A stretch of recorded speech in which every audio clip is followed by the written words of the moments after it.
Right breaking చూస్తున్న Maoist రహిత భారతే లక్ష్యంగా ఆపరేషన్ కగార్ కొనసాగుతోంది.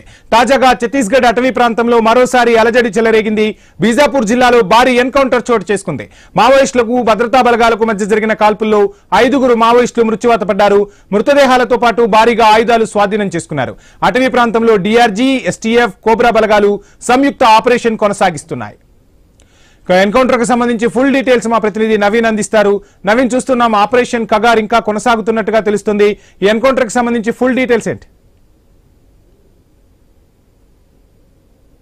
చాలా మంది మావోయిస్టులు లొంగిపోతున్న పరిస్థితి మనం చూస్తూ ఇట్మా చనిపోయిన తర్వాత కూడా భారీ ఎత్తున కూడా తుపాకులతోటి మావోయిస్టులు లొంగిపోయారు. అయితే ఇట్మా చనిపోయిన తర్వాత జరిగినట్టు మొట్టమొదటి ఎన్కౌంటర్ అని చెప్పుకోవచ్చు. ఛత్తీస్గఢ్ రాష్ట్రంలోని దంతెవాడ, బీజాపూర్ ఆ రెండు జిల్లాల సరిహద్దు ప్రాంతంలో భారీగా ఎన్కౌంటర్ కొనసాగుతుంది. ఈ ఎన్కౌంటర్ లో ఇప్పటికే 5గురు మావోయిస్టులు చనిపోయినట్టుగా అక్కడ బలగాలు అయితే ధృవీకరించినట్టు పరిస్థితి మనం చూడవచ్చు. భారీ ఎత్తున కూడా తుపాకులు కూడా స్వాధీనం చేసుకున్నాం అని చెప్పేసి కూడా పోలీసులు చెప్తున్నారు. ఇంకా సెర్చింగ్ ఆపరేషన్ కొనసాగుతుంది. భారీ ఎత్తున కూడా మావోయిస్టులు అక్కడ ఉన్నారు. మావోయిస్టులు కూడా పోలీసులపై కాల్పులు రిటర్న్ కాల్పులు చేశారని చెప్పేసి కూడా చెప్తున్నారు. పూర్తి స్థాయిలో కూడా ఇంకా పూర్తి స్థాయిగా ఆపరేషన్ కొనసాగుతున్న నేపథ్యంలో బైరంగఢ్ అడవి ప్రాంతంలో ఇది జరుగుతుంది ఎన్కౌంటర్. ఈ ఎన్కౌంటర్ లో దాదాపు 5గురు మావోయిస్టులు చనిపోయారని చెప్పారు. అంతేకాకుండా భారీ ఎత్తున తుపాకులు అంటే AK-47, SLR లాంటి వెపన్స్ కూడా స్వాధీనం చేసుకున్నాం. మావోయిస్టులకు సంబంధించిన కిట్ బ్యాగులు కూడా స్వాధీనం చేసుకున్నాం అని చెప్పేసి పోలీసులు చెప్తున్నారు. అయితే కొంతమంది మావోయిస్టులకు కూడా బుల్లెట్ గాయాలై ఉంటే ఇంకా మృతుల సంఖ్య పెరిగే అవకాశం ఉంటుందని చెప్పేసి కూడా పోలీసులు భావిస్తున్న నేపథ్యంలో ఆ ప్రాంతాన్ని మొత్తం కూడా ప్రత్యేక డ్రోన్లు, హెలికాప్టర్ల ద్వారా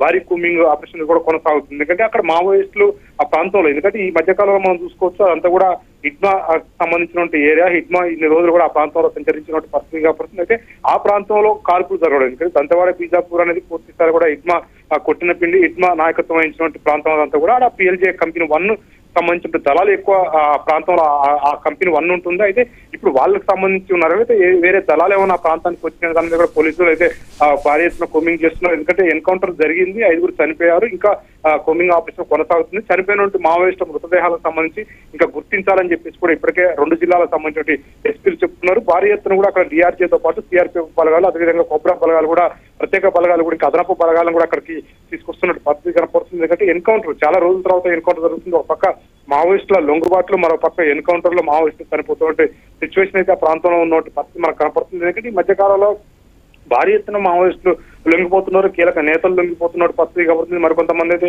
ఎన్కౌంటర్ లో చనిపోయారు. అయితే ఇప్పుడు మళ్ళీ తాజాగా ఎన్కౌంటర్ చోటు చేసుకుంది. అది కూడా ఛత్తీస్గఢ్ అంటే బీజాపూర్, దంతెవాడ సరిహద్దు ప్రాంతంలో, 2 జిల్లాల సరిహద్దు ప్రాంతంలో చోటు చేసుకున్న పరిస్థితి కనపడుతుంది. ఇక్కడ ఏ దళాలు తిరుగుతున్నాయి, ఏ కంపెనీ ఈ ప్రాంతంలో సంచరిస్తున్న దాని మీద పోలీసులు పక్కా సమాచారంతో ఆ ప్రాంతంలో కాల్పులు జరిగినట్టుగా తెలుస్తుంది. ఎందుకంటే మావోయిస్టు దాదాపుగా ఆ ప్రాంతంలో ఉన్నటువంటి ఏరియా కమిటీలు ఈ మధ్యకాలంలో భారీ ఎత్తున కూడా లొంగిపోయారు. అయితే ఇప్పుడు ఆ ప్రాంతానికి ఇంకేరే దళాలు ఏమొచ్చాయి, లేకపోతే PLJ కంపెనీ 1 ఆ ప్రాంతంలో సంచరిస్తుందనే దాని మీద కూడా చెప్తున్నారు. ఎందుకంటే ఒక పక్క మనం చూడొచ్చు ఈ మధ్యకాలంలో దేవాకి ఆ కంపెనీ 1 పగ్గాలు ఇచ్చారని చెప్పేసి కూడా మావోయిస్టులు అంటే ఏదైతే ఇట్మా ఆయన కేంద్ర కమిటీ పోయిన తర్వాత ఆయన ఎన్కౌంటర్ చనిపోయాడు. అయితే అంత ముందుకు PLJ కంపెనీ 1కి ఇట్మా నాయకత్వం వహించాడు. ఆ నాయకత్వాన్ని ఇప్పుడు ఆ ఇట్మా సోదరుడు అయిన దేవాకి ఇచ్చారట్టుగా చెప్తున్నారు. దేవా కూడా లొంగిపోయే సిచ్యువేషన్ అయితే కనపడుతున్న నేపథ్యంలో ఇప్పుడు ఎన్కౌంటర్ చోటు చేసుకుంది. దీంట్లో ఉన్న దేవాకు సంబంధించినటువంటి వాళ్ళు ఉన్నారు, లేదా ఇతర మావోయిస్టులకి ఎవరైనా ఉన్నారు, దాని మీద కూడా పూర్తి స్థాయిలో కూడా ఆపరేషన్ ముగించిన తర్వాత చెప్తామని చెప్పేసి కూడా చెప్తున్నారు. భారీ ఎత్తున